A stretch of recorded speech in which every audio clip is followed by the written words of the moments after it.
आ गया, आ गया,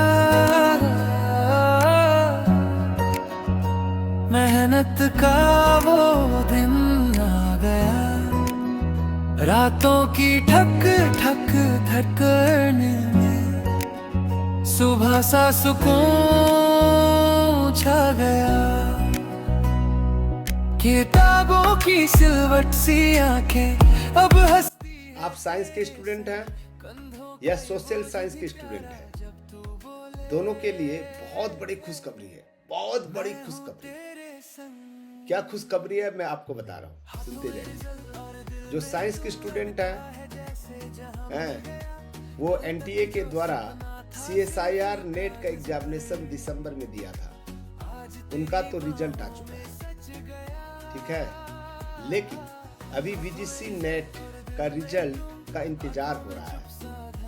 तो सीएसआईआर वालों के लिए बहुत अच्छी खुशखबरी है कि सीएसआईआर का जो नेट का जो रिजल्ट है लाइव दिखा रहा है, आप अपना रिजल्ट देख सकते हैं। लेकिन वीजीसी नेट वालों का रिजल्ट बता रहे हैं कि जनवरी में नहीं आएगा, फरवरी में आएगा। कब आएगा? 5 फरवरी के पहले आ जाएगा, और ये निश्चित डेट फिक्स किया जा रहा है कि 5 फरवरी को ही आएगा।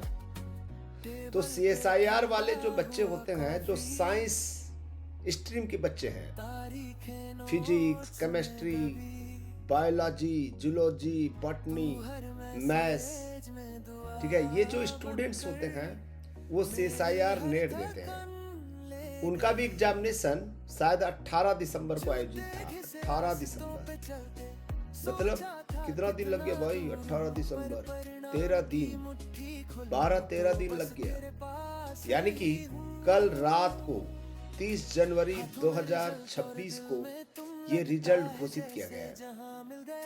पहले आप अपना रिजल्ट जरूर चेक करें। रिजल्ट कैसे चेक करना है हम आपको पूरा का पूरा ये स्क्रीन में दिखा रहे हैं, उसी हिसाब से आप जो है अपना रिजल्ट चेक कर लें। इसके अलावा वीजीसी नेट का जो रिजल्ट आएगा उसमें हम 3 कैटेगरी से क्लियर करते हैं। पहला जो है जेआरएफ क्लियर करते हैं, फिर नेट क्लियर करते हैं, फिर ओनली पीएचडी एडमिशन। तो ये जो जेआरएफ होता है ना, जेआरएफ से मतलब सीधा सीधा संबंध है, याद रखिएगा। यदि आपने जेआरएफ क्लियर कर लिया है तो आपके रिजल्ट में शो हो रहा होगा कि you are eligible for the JRF and assistant professor. मतलब कि आप भारत के किसी भी यूनिवर्सिटी और कॉलेज में आप पीएचडी कर सकते हैं। इसके अलावा आपको जो है अच्छा खासा सरकारी सहयोग मिलेगा।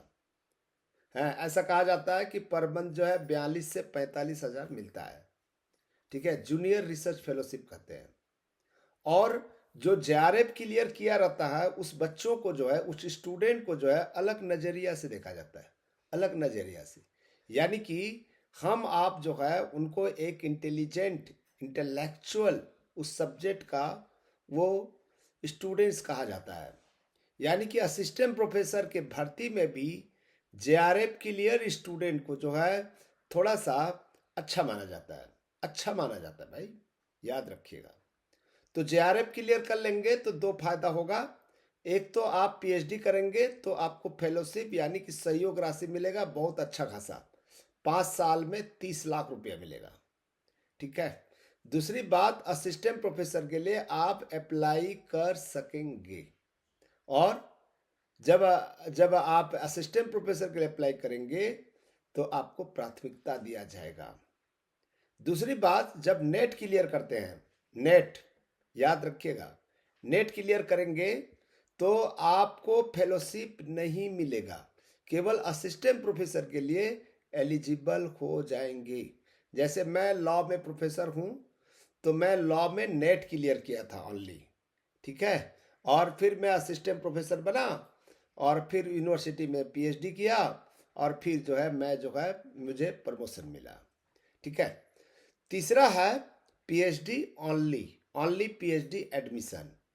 यानी कि यदि इस क्राइटेरिया में आपने नेट क्लियर किया हुआ है तो मान के चलिए आप पीएचडी करेंगे तो आपको रिसर्च फेलोशिप नहीं मिलेगा, आप असिस्टेंट प्रोफेसर के लिए अप्लाई नहीं कर सकेंगे, और तीसरी बात जो है केवल आप पीएचडी एडमिशन के लिए एलिजिबल हैं।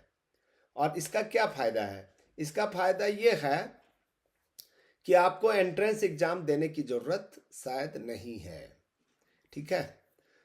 अच्छा जी, ये बताइए कि तीनों में से जो भी आपने क्लियर किया हुआ है, वो जो जेआरएफ की जो अवधि होता है, आपने अभी जेआरएफ क्लियर कर लिया तो 3 साल के अंदर में पीएचडी में एडमिशन लेना पड़ेगा, तभी आपको फेलोशिप मिलेगा।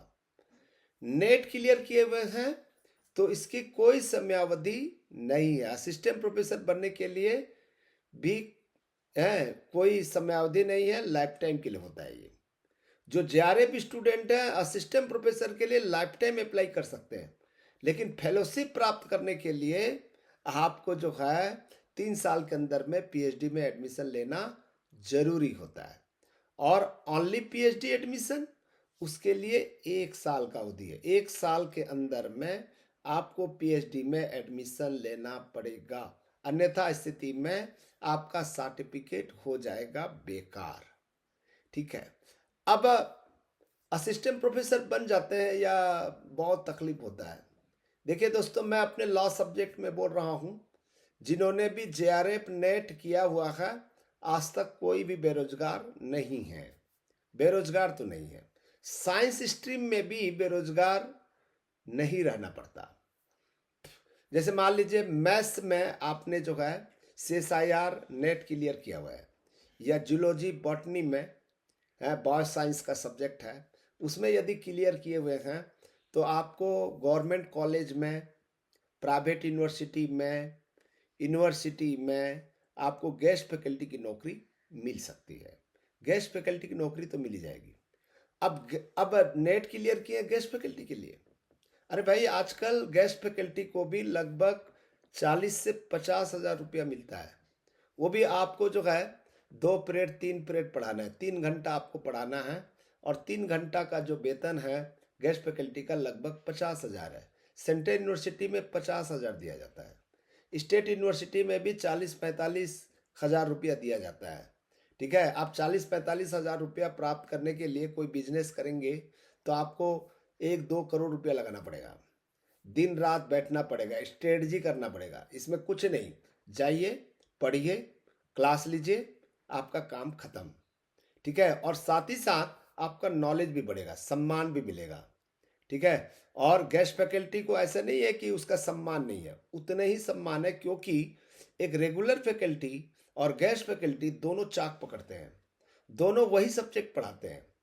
ठीक है। दोनों वही सब्जेक्ट पढ़ाते हैं, रेगुलर वाले भी एक सब्जेक्ट लेता है और गेस्ट फैकल्टी वाले भी एक सब्जेक्ट लेता है। दोनों का महत्व समान है, बस नौकरी फिक्स नहीं है। इसके अलावा जो सीनियर प्रोफेसर रहते हैं, ठीक है, या यूनिवर्सिटी या कॉलेज में जो फैकल्टी मेंबर होते हैं, उनके संपर्क में आ जाते हैं। वो आपको मोटिवेट करता है, वो आपको गाइड करता है। हो सकता है कि आपको जो है इसी माध्यम से असिस्टेंट प्रोफेसर बनने का रास्ता दिख जाएगा। ठीक है। असिस्टेंट प्रोफेसर बनेंगे, ठीक है, बनने के लिए एक अच्छा मार्गदर्शक की जरूरत पड़ता है। तो इसीलिए आप लोग जो है नेट क्लियर करने की कोशिश करें। बहुत सारे स्टूडेंट पीजी किए हुए हैं, चाहे साइंस स्ट्रीम से या सोशल साइंस स्ट्रीम से। ठीक है। पीजी तो किए हुए हैं और वो सोचते हैं कि सर बेकार है, पूरा सर्टिफिकेट बेकार है। सर्टिफिकेट बेकार नहीं है, हम आप बेकार हैं। क्यों? हम नेट क्वालिफाई नहीं कर पाते हैं।